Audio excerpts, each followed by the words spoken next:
신약성경 베드로전서 5장 6절부터 11절까지 말씀 다 찾으셨으면 우리 김효민 성도 앞으로 나와서 말씀 읽어주시겠습니다. 그러므로 하나님의 능하신 손 아래에서 겸손하라. 때가 되면 너희를 높이시리라. 너희 염려를 다 주께 맡기라. 이는 그가 너희를 돌보심이라. 근신하라. 깨어라. 너희 대적 마귀가 오는 사자같이 두루다니며 삼킬 자를 찾나니 너희는 믿음을 굳건하게 하여 그를 대적하라. 이는 세상에 있는 너희 형제들도 동일한 고난을 당하는 줄 알미라. 모든 은혜의 하나님 곧 그리스도 안에서 너희를 부르사 자기의 영원한 영광에 들어가게 하시니가 잠깐 고난을 당한 너희를 친히 온전하게 하시며 굳건하게 하시며 강하게 하시며 털을 견고하게 하시리라. 권능이 세세무궁하도록 그에게 있을지어다. 아멘. 아멘. 오늘은 이제 베드로전서 5장에 남아있는 부분 6절부터 11절까지 말씀을 봅니다. 특별히 6절부터 11절까지 말씀은 그 앞절에 이 장로들과 이 젊은이들에게 대한 말씀을 하시고 난 다음에 이어지는 말씀입니다. 특별히 이 장로들과 젊은이들에 대한 이야기를 하시는 이유는 바로 교회의 조직체적인 이 특성을 말씀하기 위해서였습니다. 신자가 이 땅을 살아가는 것, 특별히 이 세상으로부터 신자가 고난과 핍박을 받으며 살아가는 동안에 하나님은 그 고난과 핍박을 받는 신자들에게 하나님의 나라를 누리며 살아가도록 교회를 그들에게 허락하여 주셨습니다. 왜냐하면 그들이 이 교회를 통하여서 하나님 나라의 복과 안식을 누림으로 이 땅에 나그네와 거류민과 같은 그 고통스러운 시간들을 견뎌낼 수 있었기 때문인 것입니다. 뿐만 아니라 하나님의 약속은 허황된 그런 약속이 아니라 근거 있는 분명한 약속이라는 것을 이 교회를 통해서 드러내어 보여주셨다는 것이죠. 그렇게 하기 때문에 우리는 이 교회에 대해서 다시 한 번 더 생각해 봐야 되는 것입니다. 베드로전서에서는 이 교회가 두 가지 측면으로 나옵니다. 하나는 이 가정과 유비되는 측면에서의 교회입니다. 다시 말하면 유기체적인 측면에서의 교회였다는 것입니다. 그래서 남편과 아내와 상정과 종에 대한 이야기를 그렇게 하고 있는 것이죠. 뿐만 아니라 교회가 이제 또한 조직체적인 측면을 가지고 있기 때문에 그 조직체적인 측면에서의 모습을 말씀하기 위해서 이 장로들과 젊은이들에 대한 이야기를 하셨던 것입니다. 유기체적인 측면에서의 교회의 모습이라고 한다면 서로 사랑하라는 한마디 말씀으로 서로 인정하고 존중하고 사랑하라는 그 말씀으로 정리해 볼 수 있을 것입니다. 그리고 이 조직체적인 측면에서의 교회라고 한다면 한마디로 정의한다면 서로 겸손하라는 거죠. 조직이라고 하는 것은 항상 보면 경쟁이 있게 마련이고 다스리는 자가 있고 그 다스림을 받는 자가 있고 하다 보면은 늘 그 가운데 일어나기 쉬운 분쟁이 문제가 무엇냐면 바로 겸손하지 못한 거죠. 다시 말하면 내가 너보다 잘났다고 하는 바로 그러한 교만한 마음이라는 것입니다.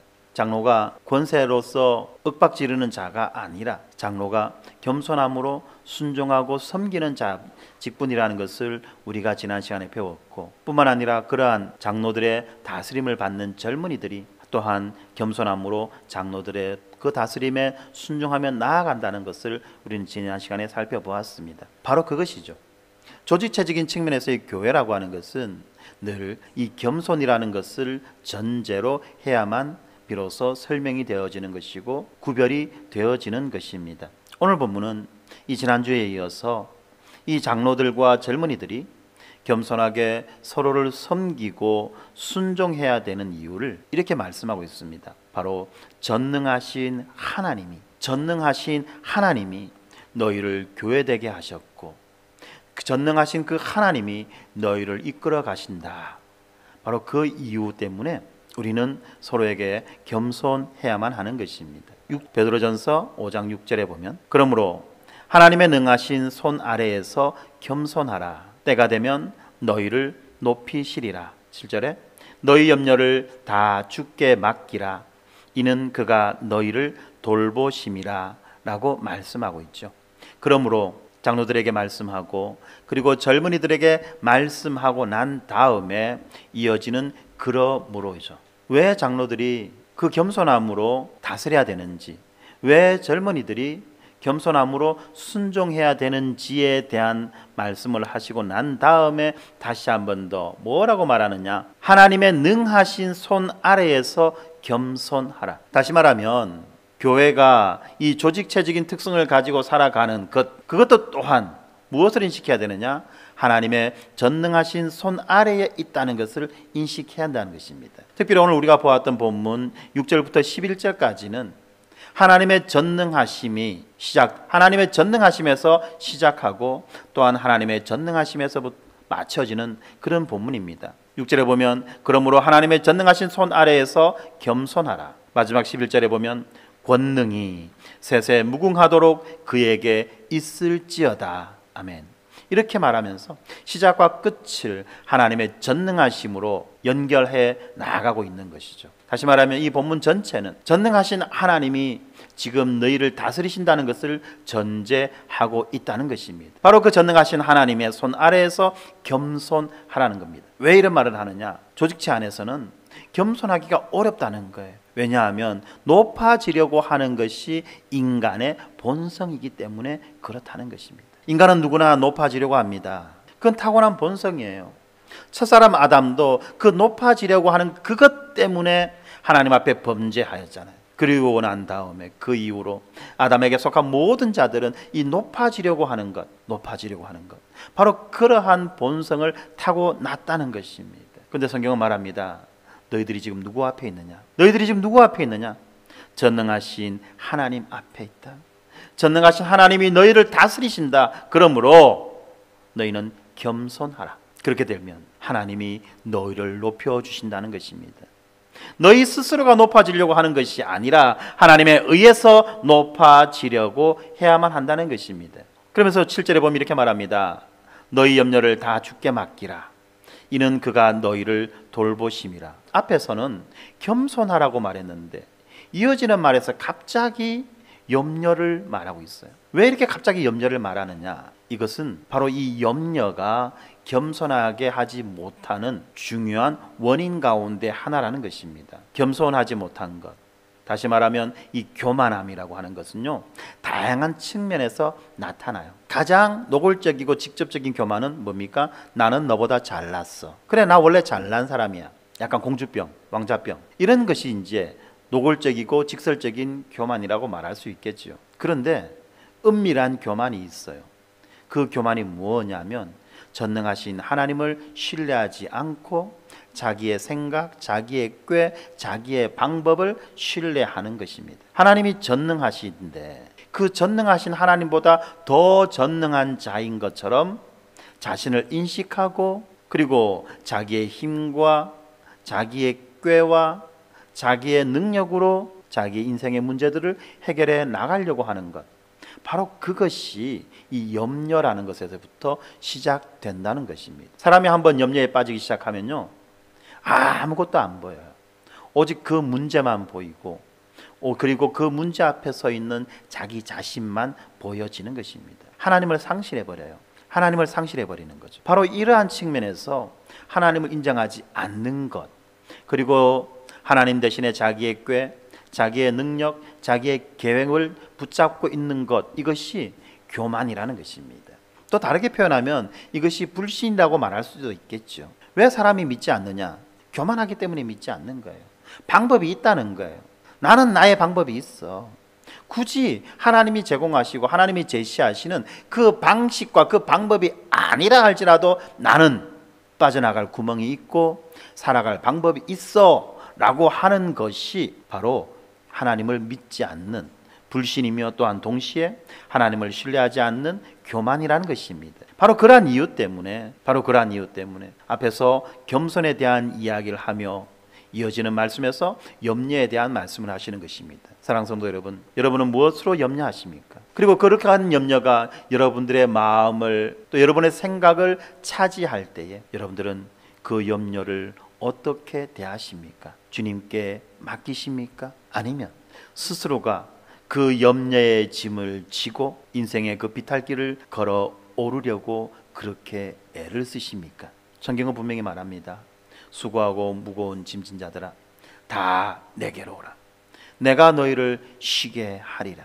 인생의 수고와 인생의 무거운 짐 아무도 우리에게 지어주지 않았어요. 대부분의 수고와 대부분의 무거운 짐은요, 자기 스스로가 짊어지는 거예요. 자기 스스로가 짊어지고 그리고 난 다음에 죽겠다 하는 거예요. 무엇 때문에 그렇습니까? 욕심 때문에. 또 무엇 때문에 그렇습니까? 의무감 때문에. 또 그러한 방식으로 자기의 존재를 드러내려고 하는 거예요. 자기가 얼마나 수고하는지, 자기가 얼마나 애쓰는지를 드러내어 보여주고 싶고 인정받고 싶어하는 그런 마음 때문에 그렇다는 것입니다. 그런데 예수님은 말씀하셨습니다. 너희의 그 수고와 무거운 짐을 다 내게 맡겨라. 다 내게 내려놓아라. 내가 너희를 쉬게 하리라. 내가 너희를 쉬게 하리라. 그렇습니다. 바로 그 말씀을 오늘 베드로는 너희 염려를 다 주께 맡기라. 너희 염려를 다 주께 맡기라. 이는 그가 너희를 돌보심이다 라고 말합니다. 그렇습니다. 전능하신 그 하나님이 우리를 돌보십니다. 전능하신 그 하나님이 우리를 돌보시기 때문에 우리는 염려할 것이 아니라 그 염려가 찾아오는 그 시간에 하나님을 향한 우리의 믿음을 고백하고 그 전능하신 하나님을 바라보아야만 하는 것입니다. 이 지점을 우리가 놓치면 우리는 순식간에 그 이방인의 염려와 동일한 염려를 하는 것입니다. 이방인이 어떤 염려를 합니까? 이방인들은 무엇을 먹을까, 마실까, 입을까 끊임없이 염려하고 살아갑니다. 그러나 예수님이 말씀하셨죠. 공중에 나는 새를 보라, 들에 피어있는 백합화를 보아라. 전능하신 너희 아버지가 다 먹이시고 다 입히시지 않느냐?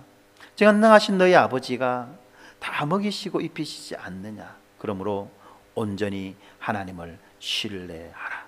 그런데 세상은 말하죠. 하나님이 밥 먹여주나? 그러면서 끊임없이 우리의 불신을 조장하고 우리의 의심을 조장하고 우리의 염려를 조장하지요. 그리고 이렇게 염려가 우리를 자리 잡고 염려가 우리를 지배하게 될 때 어떤 결과가 일어납니까? 사람들은 그 염려에 갇혀서 침몰해 버리고 마는 것입니다. 염려한다고 문제가 해결되는 거 아니잖아요. 그런데 사람들은요, 그 염려 때문에 침몰해 버려요. 염려 때문에. 특별히 노력하지 않고 염려하는 것 때문에. 우리의 노력이 두 가지 방면에서 나올 수 있습니다. 염려로 인한 노력이 있어요. 또 하나는 신뢰로 인한 노력이 있습니다. 사랑하는 성도 여러분, 여러분의 수고와 애씀, 그 땀 흘림은 염려에서부터 시작되는 것입니까? 아니면 우리를 먹이시고 입히시는 그 하나님에 대한 신뢰로부터 시작되는 것입니까? 이것이 구분돼야 됩니다.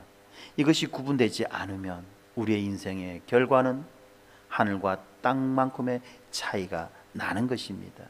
염려로 인해서 애쓰고 노력한다면 그 사람은 끊임없이 그 염려 가운데 빠져들어갈 것이고 마침내 그 염려로 인하여서 인생이 침몰할 것입니다. 그러나 하나님에 대한 그 신뢰로부터 출발해서 우리가 노력하고 살아간다 한다면 우리의 인생은 하나님의 뜻대로 영광스럽고 아름답게 빚어져 나간다는 것을 우리는 분명히 알아야만 하는 것입니다.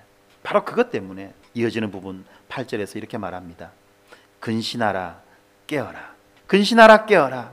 너희 대적마귀가 우는 사자같이 두루다니며 삼킬 자를 찾나니 너희는 믿음을 굳건하게 하여 그를 대적하라. 이는 세상에 있는 너희 형제들도 동일한 고난을 당하는 줄을 알미라. 무슨 말이냐? 지금 염려가 사자와 같이 우리를 엄습한다는 거예요. 염려가 사자와 같이 우리를 엄습한다는 것입니다. 그래서 우리는 근신하고 우리는 깨어 있어야만 하는 것입니다. 근신하라 깨어라. 한마디로 말하면 우리가 쓰는 말로 말하면 어떻습니까? 정신줄 놓지 마라 는 말씀 아닙니까? 왜 그러느냐? 사자가 나타났다는 거예요.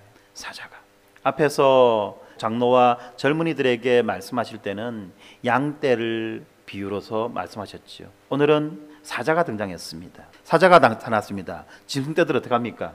무리를 지어서 함께 달리죠. 그죠? 무리를 지어서 함께 달립니다. 사자가 어떤 존재를 잡습니까? 어떤 존재를 노립니까? 사자가 노리는 존재들은 딱 정해져 있어요. 그 무리에서 이탈한 자, 그 대오에서 낙오한 자예요. 함께 가지 않고 무리에서 떨어져 나와 있는 그런 짐승을 노립니다. 또 어떤 짐승을 노립니까? 멍 때리고 있는 짐승. 그 사자가 등장했다는 것을 인식하지 못하고 멍 때리고 있는 그런 짐승들이 있어요. 그 짐승들을 노립니다. 그리고 또 사자가 등장하는 그 위급한 시간에, 위급한 그 순간에 또 어떻게 반응하는 짐승이 있느냐면 너무나도 당황해서 정신을 잃어버린 나머지 자기가 어디로 뛰어야 되는지, 지금 이 무리들이 어디로 뛰어가는지 그 방향도 잘 못 잡고 거꾸로 뛰는 짐승들이 있어요. 오히려 사자 입 안으로 뛰어들어가는, 바로 이런 경우가 있다는 거예요. 대오에서 낙오하거나 멍 때리고 있거나, 아니면 너무나도 당황한 나머지 방향을 잃어버리고 날뛰는 그런 존재들은 사자의 먹잇감이 되는 것입니다. 왜 이런 말을 하느냐? 지금 우리가 처해 있는 상황이 무엇이며 우리가 어디로 가고 있는지 우리가 분명히 인식하고, 그리고 이제 우리는 함께 그 길을 걸어가는 것이에요. 우리가 함께 그 길을 걸어가기 때문에 교회에 대한 이야기를 여기서도 하고 저기서도 하는 거예요. 특별히 조직체적인 측면에서의 교회란 무엇입니까? 오와 열을 이루고, 그죠? 일사불란하게 움직여 나가는 것 아닙니까? 그렇게 움직여 나갈 때 어떤 사람이 있습니까? 낙오하는 사람이 있어요. 가기 싫어. 나는 그래 싫어. 난 그거 싫어. 난 내 마음대로 갈 거야. 멍 때리는 자들이 있습니다. 지금 뭐 하는지도 모르고 어떤 상황인지도 모르고 자기 일에만 몰두해가지고. 또 어떤 사람이 있습니까? 어떤 일이 생겼을 때 너무나도 당황한 나머지 어디로 가야 될지도 모르고 이리저리 막 날뛰는 그런 자들이 있다는 거예요. 바로 그런 자들에게 말하는 것입니다. 근신하라, 깨어라. 근신하라, 깨어라. 너희 대적마귀가 우는 사자같이 두루 다니며 삼킬 자를 찾는다. 그러므로 너희는 뭘 해라? 믿음을 굳건하게 하여 그를 대적하라. 믿음을 굳건하게 하여 그를 대적하라. 양떼에게요, 양떼에게 사자를 대적하래요. 그런데 믿음을 굳건하게 하여서 대적하라고 합니다. 그러면 어떤 것을 이야기하느냐 하면 이런 거죠. 무리에서 이탈하지 말고, 멍 때리지 말고, 함부로 날뛰지 말고, 급하다고 함부로 날뛰지 말고, 침착하게 오와 열을 이루어 가지고 정해진 방향으로 나아가라는 거잖아요. 이 말씀을 볼 때 저는 어떤 장면이 생각났느냐 하면 고대 로마 군대가 생각이 나요. 로마의 군대가 세상을 지배할 수 있었던, 정복할 수 있었던 그 강력한 힘이 어디에서 나왔느냐 하면 엄격한 군기인데요. 왜 그렇게 엄격한 군기를 로마 군대가 강조했는가 하면 바로 그 전쟁터에 있어서, 그 전쟁터에 있어서 로마 군대의 특징이 무엇입니까? 제일 앞에 서 있는 그 병사들은 방패를 들고 있어요. 지키만한 방패를 들고, 그리고 보폭을 맞추어 가지고 착착착착착착착 전진해 나갑니다. 앞에 적이 있어도, 적이 있다고 막 달려가는 것도 아니고 정확한 보폭으로 정확한 속도로 착착착착착 맞춰 가지고 나갑니다. 방패를 들고. 그때 그 방패의 이름을 뭐라고 하느냐? 스쿠툼이라고 말합니다. 스쿠툼. 그 스쿠툼이라고 하는 그 방패, 두꺼운 방패죠. 그 방패를 들고 앞으로 나아가요. 그러면 멀리서 적들이 뭘 합니까? 활을 쏘죠. 활을 쏘면 어떻게 됩니까? 화살이 날아오면서 보고, 그러면 대장이 딱 말을 합니다. 명령을 합니다. 그럼 어떻게 하죠? 앞에 방패를 든 사람들은 무릎을 꿇고 방패를 딱 세우고, 그 다음 뒤에 사람이 와가지고 어떻게 하죠? 그 방패를, 자기가 들고 있는 방패를 딱 들어서 하늘을 딱 가리죠. 그리고 그 사이사이로 방패를 들지 않은 군인들이 딱 숨는 거예요. 이제 그것을 이제 뭐라고 말하느냐 하면 테스투도라고 말합니다. 테스투도. 우리말로 번역하면은 귀갑진이다라고 말하는데, 귀갑진. 그 거북이에요. 마치 방패를 들고 자기 이 부대를 보호하고 있는 모습이 거북이 뚜껑처럼 그렇게 보호한다고 해서 귀갑진이다라고 말하고 테스투도라고 말하는데, 우리에게는 거북선이 있었지만 로마 군인들에게는 이러한 귀갑진이 있었다는 거예요. 이 테스투도라고 하는 이 귀갑진으로 날아오는 화살을 막습니다. 그리고 이제 점점점 앞으로 더 전진해 나가죠. 이제 화살의 사거리를 벗어나서 이제 드디어 이제 육박전을 벌이는 거죠. 그때도 마찬가지입니다. 적들이 막 달려올 때 어떻게 하죠? 방패를 든 사람들은 흔들림 없이 방패를 딱 세워서 벽을 칩니다. 그리고 뒤에서 누가 나옵니까? 창을 든 자가 나오죠. 창을 든 자가 그 방패 사이로 창을 찔러가지고 가까이 오는 적들을 다 무찌르는 거예요. 그렇게 할 때 소수의 부대지만 많은 적들을 무리칠 수 있는 것이고 정복할 수 있는 거예요. 이 전법, 이 로마군의 이 전법이 엄청난 효과가 있었다잖아요. 그리고 우리가 지금도 보면 로마 시대의 영화를 보면 항상 방패를 든 군인과, 그죠? 그 방패로 맞고 공격하는 그 장면은 빠지지 않고 등장하는 거예요. 이것이 로마의 어떤 그런 하나의 전매 특허인 것처럼 그렇게 보여지는 것입니다. 너희는 믿음을 굳건하게 하여 그를 대적하라. 그렇습니다. 우리 한 사람 한 사람의 힘은 너무나도 작고 연약하고 보잘것없을지 몰라요. 그러나 우리가 믿음을 굳건하게 하여서 일사불란하게 함께 움직여 나갈 때에 우리는 대적할 수 있다는 것입니다. 왜 대적해야만 되느냐? 이는 세상에 있는 너희 형제들도 동일한 고난을 당하는 줄을 알미라. 그렇습니다. 우리의 고난, 우리의 전쟁은 단순히 나 혼자만 당하는 게 아니에요. 우리의 전쟁은 모든 믿는 자들이 함께 참여하는 전쟁이고 모든 믿는 자들이 함께 싸우는 전쟁이라는 것을 우리는 분명히 알아야만 합니다. 우리 인생 가운데 어떤 어려움이 생기고 환난이 생기고 고난이 생겼을 때 우리는 흔히들 이렇게 생각합니다. 왜 나한테만 이런 일이 생겨가지고 이러냐? 왜 나만 재수가 없느냐? 그죠? 왜 나만 재수 없이 이런 일이 생기고 저 사람들은 왜 저렇게 잘 사는 것처럼 보이느냐? 편안한 것처럼 보이느냐? 자꾸 이런 식으로 왜 나만이라고 생각하고 스스로를 무리로부터 고립시킵니다. 무리로부터 떨어져 나가는 거예요. 나는 힘들어, 나는 못해, 나는 안 돼, 나는 인생이 막 꼬여가지고 이것도 못하고 저것도 못하고 안 돼. 그런데 다른 사람 인생을 가만히 한번 들여다보세요. 안 꼬인 인생 없어요. 다 얽히고 설켜서 꼬연 그런 실타리를 다 가지고 살아가는 것이 우리들의 인생입니다. 인생이라는 것 자체가 모순 덩어리잖아요. 그런데 거기에서 이제 왜 나만이라고 생각하는 그 순간 우리는 대열에서 떨어져 나오게 되고 사자의 먹잇감이 된다는 것입니다. 그렇기 때문에 우리는 믿음을 굳건하게 하여서 사자를 대적해야만 하는 것입니다. 마귀를 대적해야만 하는 것이에요. 그리고 누구와 함께? 교회 공동체가 함께 뿐만 아니라 모든 믿는 성도들이 함께 이렇게 살아갈 때에 우리는 비로소 전능하신 하나님이 우리를 다스리고 계신다는 것을 우리는 경험할 수 있는 것입니다. 전능하신 하나님이 우리의 대장이 되셔서 우리에게 지금 명령하고 계세요. 앞으로 가! 그럼 우리는 어떻게 해야 됩니까? 보폭을 맞추어서 한 걸음 앞으로 가는 거예요. 화살이 날아온다! 그러면 방패를 들고 하늘을 막아야 되죠. 적군이 다가온다! 방패를 세워서 적을 막으며 동시에 뒤에서 창으로 찔러야 되는 거예요. 일사불란하게 움직이는 지휘관을 믿고 그 지휘관의 명령에 따라서 일사불란하게 움직일 때 그 전쟁을 승리할 수 있어요. 그런데 만약에 그 가운데 어떤 사람이 적이 너무 커 보이고 너무 세 보여가지고 겁을 먹고 앞으로 가 하는데도 가지 못한다. 가까이 다가오는 적이 너무나도 겁이 나가지고 당황해가지고 방패를 제대로 들고 힘을 주지 못한다. 그러면 어떻게 됩니까? 대열은 무너지는 거예요. 대열만 무너지는 것이 아니라 모두가 다 죽는 거예요. 전멸이에요. 모두가 다 사자의 밥이 되는 거죠. 바로 그러한 상황을 막기 위해서 로마의 군인은 아주 군기가 셌다고 해요. 훈련이 셌다고 해요. 그리고 명령에 대해서 불복종하면 반드시 그 사람들에게 대해서 책임을 물었다고 그렇게 이야기하는 거예요. 그렇습니다. 근신하라 깨어라 너희 대적마귀가 우는 사자같이 두루다니며 삼킬 자를 찾나니 너희는 믿음을 굳건하게 하여 그를 대적하라. 이 세상에 있는 너희 형제들도 동일한 고난을 당하는 줄을 알미라. 너 혼자만이 아니고 우리 모두의 싸움이고 우리 모두의 문제일 뿐만 아니라 전제가 있었죠. 무엇입니까? 전능하신 하나님이 우리의 대장이 되시고 전능하신 하나님이 지금 우리를 다스리신다. 우리의 인생은 전능하신 하나님의 그 손 안에 있다. 바로 그것을 전제로 지금 8절과 9절을 말씀합니다. 그리고 난 다음에 10절에 보면 이렇게 되어 있습니다. 모든 은혜의 하나님, 그 전능하신 하나님이 이제 은혜의 하나님이라고 성경은 말하고 있지요.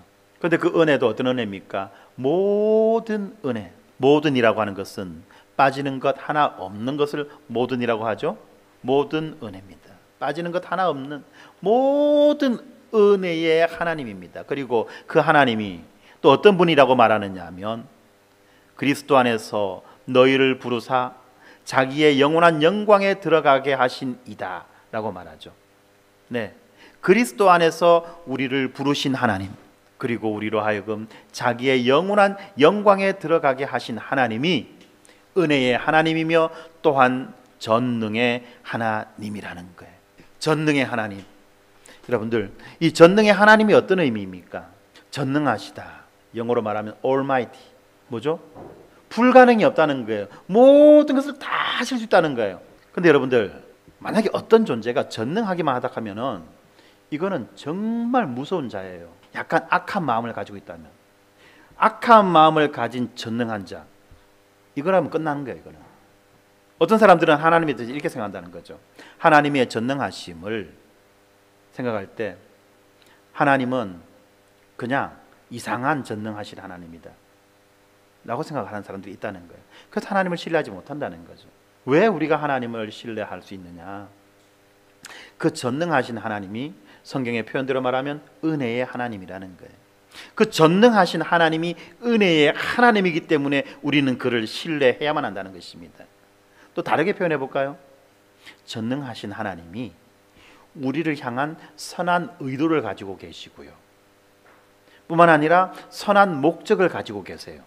여러분들 이거 잘 아셔야 됩니다. 이거 전능하신 하나님이 우리를 향한 선한 의도와 선한 목적을 가지고 계시는 거예요. 우리는 바로 그 하나님, 그런 하나님을 믿는 겁니다. 어디서부터? 창세기 1장 1절부터. 창세기 1장 1절이 우리에게 말씀하시는 것이 뭡니까? 하나님이 너희들에게 복과 안식을 충만하게 주시기 위하여 천지를 창조하셨다. 하나님이 너희들이 충만한 복과 안식을 누리기 위하여 만물을 창조하셨다가 창세기 1장 1절이고요.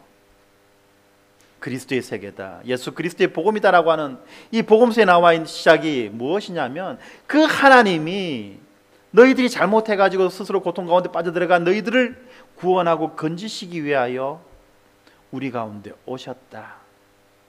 그리고 성경의 마지막은 그 하나님이 자기의 그 선한 목적을 이루기 위하여 다시 우리에게 오실 것이다 라는 거예요. 여러분, 하나님의 선한 목적과 선한 의도, 그리고 그러한 하나님이 전능하신 하나님이라는 것, 이것을 우리가 분명히 알아야만 되는 것입니다. 우리가 하나님에 대해서 많은 지식을 안다 할지라도 이것을 놓쳐버리면 정말 많은 문제들이 생겨요.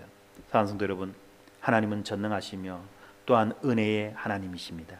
그래서 그 은혜의 하나님이 어떤 방식으로 우리에게 은혜를 베푸셨느냐? 그리스도 안에서 우리를 부르셨습니다.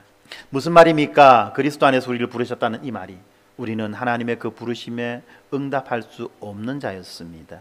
하나님이 우리를 부르신다 할지라도 우리는 그 하나님 앞으로 나아갈 수 없는 자들이었습니다. 바로 그러한 자들이었기 때문에 하나님 앞으로 나아올 수 있는 자가 되게 하기 위해 예수 그리스도를 이 땅에 보내셨고, 그리스도 안에서 비로소 우리는 하나님 앞으로 나아갈 수 있게 되었다는 것입니다. 어떻게? 그리스도를 옷 입고. 그리스도를 옷 입지 않으면 우리는 결단코 하나님 앞으로 나아갈 수 없죠. 하나님이 아무리 우리를 부르셨다 할지라도, 우리가 아무리 왕에게 초청을 받았다 할지라도 그 왕의 예복을 입지 않으면, 왕 앞에 나아가는 그 예복을 입지 않으면 아무도 왕 앞에 나아갈 수 없었던 그러한 일들처럼, 하나님 우리를 부르셨다 할지라도 우리가 그리스도를 옷 입지 않는다면 우리는 도무지 하나님 앞으로 나아갈 수 없는 것이에요. 그래서 하나님은 예수 그리스도를 우리에게 보내주시고 예수 그리스도로 하여금 우리를 옷 입게 그렇게 해주셨다는 거예요. 그리하여서 그 결과로 어떻게 되었습니까? 우리가 영원한 영광, 하나님의 영원한 영광 가운데 들어갈 수 있게 되었다는 것입니다. 그러면 우리의 현재 인생은 뭐냐? 바로 이러한 영원한 영광 가운데로 들어가는 그 과정에 있는 인생이라는 것입니다.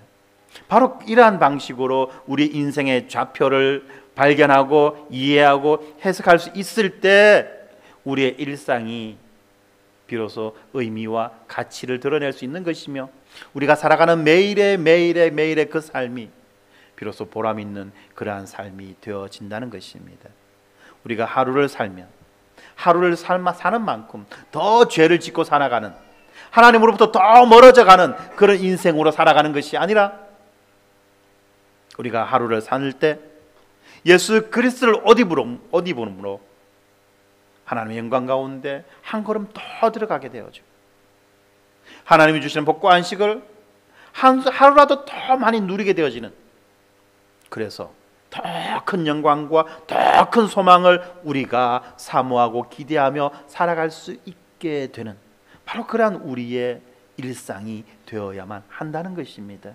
바로 그러한 일상 가운데, 바로 그러한 인생의 맥락 가운데 지금 당하는 고난은 어떤 고난이라고 본문이 말씀하시느냐? 잠깐 고난입니다. 왜 이런 말을 하느냐?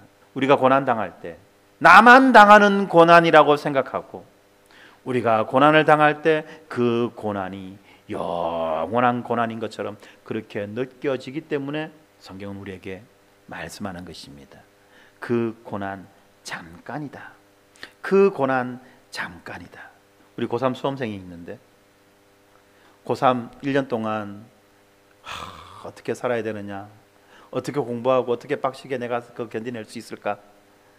아마 한 해를 시작할 때 염려와 걱정이 많았을 거예요. 그런데 다른 사람들은 보고 이야기하죠. 잠깐이다. 곧 끝난다. 그럼 이야기하죠. 뭐 끝나기는 앞으로 10달 남았는데 미치겠구만. 그죠? 그렇습니다. 그 고난 가운데 있으면 그 고난이 영원한 것처럼 느껴지지만, 그러나 어떻죠? 그 고난이 지나고 나면 잠깐처럼 느껴지는 것이고, 우리는 그 고난의 시간보다도 더 긴 시간을 우리는 살아가는 것입니다. 순간은 영원한 것처럼 보이지만 또 잠깐인 거예요. 그렇기 때문에 그 잠깐인 그 순간, 그 잠깐인 그 고난을 우리가 소망 가운데 버텨내고 견뎌내고 이겨내야만 하는 것입니다. 그곳에서 머무르거나 그곳에서 주저앉거나 그곳에서 파산하거나 그곳에서 침몰하게 되면 그 잠깐 고난이 영원한 고난이 되는 거예요. 그 잠깐 고난이 영원한 고난이 되는 겁니다. 그러므로 이왕 수고하고 이왕 애쓰고 이왕 힘들어야 되는 것들이 있다면 여러분들 소망 가운데 견뎌내기를 바랍니다. 이렇게 잠깐 고난 당한 너희를 성경은 뭐라고 말하느냐면 정말 인상적인 말을 합니다. 친히. 그죠? 친히. 누가 친입니까? 친이라고 하는 것은 직접이란 말이잖아요. 그죠? 누가 친입니까? 누구입니까? 누구? 이 친이의 주인공은 바로 하나님이에요. 어떤 하나님이죠? 전능하신 하나님입니다. 또 어떤 하나님입니까? 은혜의 하나님이에요. 전능하시며 또한 은혜로우신 그 하나님, 모든 은혜를 이미 우리에게 주신 그 하나님이 이제 우리를 어떻게 하시죠? 온전하게 하시고 굳건하게 하시고 강하게 하시며 견고하게 하신다. 다시 한번, 온전하게 하시며 굳건하게 하시며 강하게 하시며 견고하게 하신다. 누가? 전능하신 하나님이, 그 은혜로우신 하나님이 누구를? 고난당하는 우리를. 왜? 이 고난을 잠깐 고난인 것처럼 이겨나가게 할 수 있도록, 이겨나가도록 어떻게 하신다? 우리를 온전하게 하십니다. 우리를 굳건하게 해주십니다. 우리를 강하게 해주십니다. 우리를 견고하게 해주십니다. 이렇게 되면 아멘을 해야 되는데, 네, 그죠? 바로 그렇다는 겁니다.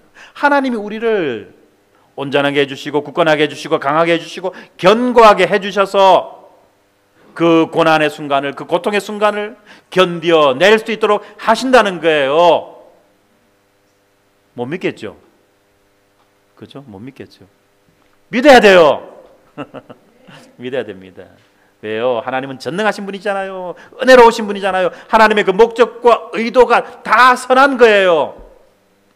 그러므로 우리가 당하는 이 고난도 하나님이 우리를 괴롭히기 위해서, 하나님 우리한테 갑질하기 위해서 주시는 고난이 아니라 우리가 더 온전해지며 굳건해지며 강하게 되며 견고하게 되어지기 위해서 뿐만 아니라 우리가 하나님의 영광으로 들어가게 하기 위해서 잠깐 지나가는 이 고난을 우리에게 주신다는 거예요.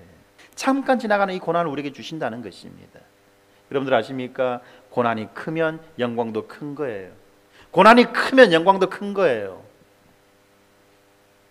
세상에 공짜 없잖아요. 세상에 공짜 없잖아요 하니까 또 우리 아이들이 바로 쳐다보네요 지금.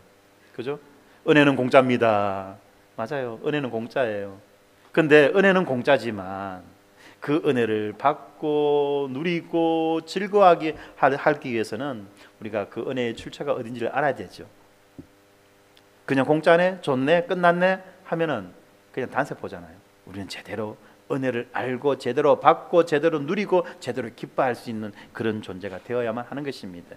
바로 하나님에 대한 인식이 분명하게 될 때 가능하다는 것입니다. 우리 하나님은 전능하시며 또한 은혜로우신 그 하나님이십니다. 그렇기 때문에 11절 전능이 세세 무궁하도록 그에게 있을지어다. 아멘. 바로 이 찬양을, 이 감탄을 하지 않을 수가 없다는 것입니다. 우리가 하나님을 안다면 우리가 어떻게 하나님을 찬양하지 않을 수 있겠냐는 것입니다. 하나님의 영광이 세세 무궁하도록 모든 영광을 하나님께 돌려드립니다. 어떻게 그렇게 하지 않을 수 있겠냐는 거예요.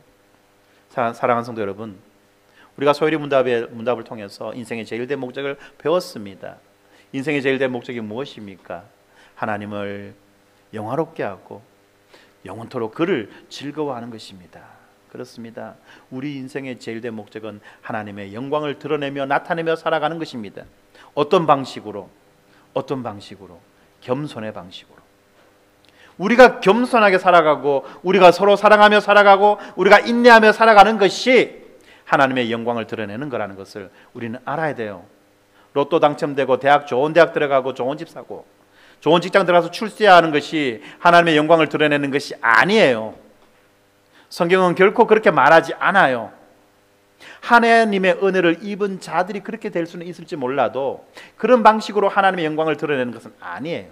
자격 없는 자, 부족한 자, 도무지 깜도 아닌 자에게 하나님이 은혜 주셔서 하나님의 은혜를 드러내시는 것이지, 출세하고 성공하고 잘나게 해서 하나님의 영광 받으시는 것이 아니라는 것을 알아야만 합니다. 오히려 겸손과 사랑과 온유와 서로 섬김을 통해서 하나님의 영광이 드러난다는 것을 분명히 알아야 돼요.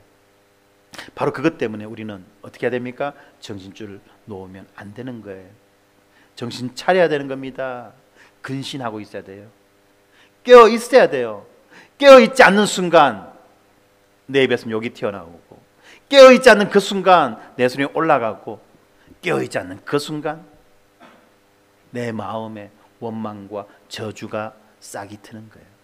사랑하는 성도 여러분, 우리가 어떠한 존재인지를 우리가 깨달았다면, 우리가 어떠한 존재인지를 고백한다면 우리는 늘 깨어서 우리의 모든 삶이, 우리 삶의 전 영역이 하나님 앞에 영광이 되어드리기 위해 겸손하고 사랑하고 섬기고 온유함을 항상 구비해야만 할 것입니다. 그렇게 해서 우리는 전능하신 하나님께 영광을 돌려드리는 것입니다. 사랑하는 성도 여러분, 우는 마귀가 우리를 둘러싸고 있고 우는 사자처럼 우리 주변에서 호시탐탐 틈을 노리고 있습니다. 어떻게 하면 안 된다? 무리해서 낙오되면 안 된다. 어떻게 하면 안 된다? 멍 때리면 안 된다. 어떻게 하면 안 된다? 당황해서 호들갑 떨면 안 된다. 침착하게 우리가 어디로 가야 되는지, 우리가 어디로 가고 있는지를 알고 그 방향을 향해서 열심을 내는 우리 모두가 되었으면 좋겠습니다. 그렇게 함으로써 우리가 전능하신 하나님을 온전히 신뢰하고 의지하며 전능하신 하나님께 영광을 돌려드리는 우리 모두가 되었으면 좋겠습니다. 기도하겠습니다. 고마우신 아버지 하나님, 감사합니다. 오늘 시간 베드로전서의 말씀을 통해서 전능하신 하나님이 우리에게 은혜 주신다는 것을 생각해 봅니다. 그렇습니다. 우리의 잠깐 인생의 고난 가운데에서 우리로 하여금 당황하거나 원망하거나 불평하지 않게 하여 주시고, 날마다 근신하고 깨어서 우는 사자를 대적하고, 또한 우리의 목표를 향해서 한 걸음 한 걸음 나아갈 때에 하나님의 인도하심과 하나님의 은혜의 충만함이 우리 가운데 역사하신다는 것을 믿고 깨닫고 고백하게 하여 주시고 경험할 수 있도록 은혜 내려 주시옵소서. 정말 아버지 하나님, 우리의 하나님이 전능하신 하나님이며 우리의 하나님이 은혜의 하나님이라는 것을 우리가 믿고 그 하나님의 선하신 의도와 목적과 결과들과 과정들을 우리가 신뢰하며 따라가게 하여 주시옵소서. 그럼을 통하여서 우리 인생 전체를 통하여서 하나님의 영광이 드러나기를 소망합니다. 예수님 이름으로 기도드렸습니다. 아멘.